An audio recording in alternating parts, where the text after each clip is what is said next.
Step 2 is all about your values.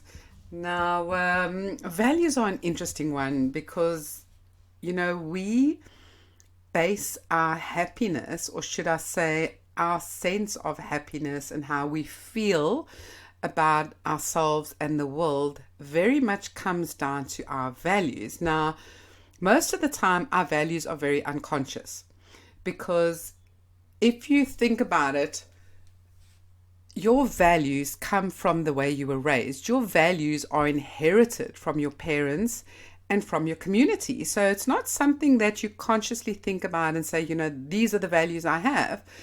You just live your life based on your values, but they generally are inherited from your parents, from your caregivers. And you find that mostly people only question their values when something goes wrong in their life. So maybe they had a near-death experience. Maybe there was a death in the family. Maybe they got divorced or had a breakup. And then suddenly people take the time out and go, you know what? I really need to change my life and I need to reprioritize. And often when you reprioritize, it's because your values are out of sync. So values are all about who is important to you, what is important to you, and what makes you feel happy, important, and significant. Now, values are very much the core. They form the core of who you are. So if you think about an apple, the flesh is built around the core of the apple. And it's kind of the same thing with human beings. Our values are at the core of who we are and how we act and what we do. And it also gives us our level of success, of happiness, as I say, all of that. So I want to give you an example of when I worked with a client quite a while ago. He was very successful. He was successful in his business. He was happily married. He had 2 children.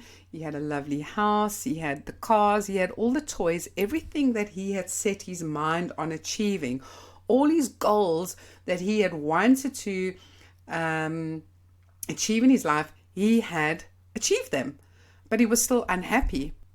When he came to see me, he said, I should be happy because I have everything that my heart desired. I have achieved what I wanted to achieve. So why am I unhappy? And I did a value exercise with him and discovered that his values were not in line with where he was working. So on the top of his list, there was a value of integrity and his family. But where he was working such long hours, 16-hour days, that he was leaving first thing in the morning, didn't see his kids, so they were all sleeping when he left for work. When he got home from work, they were all sleeping. So he wasn't spending any time with his family, only minimal time. But also the company that he worked for and the CEO of that company had no integrity. So he was in an environment working in a job that was completely out of line with his values. And you'll often find this when people just work for the sake of working or take any job because they need a job.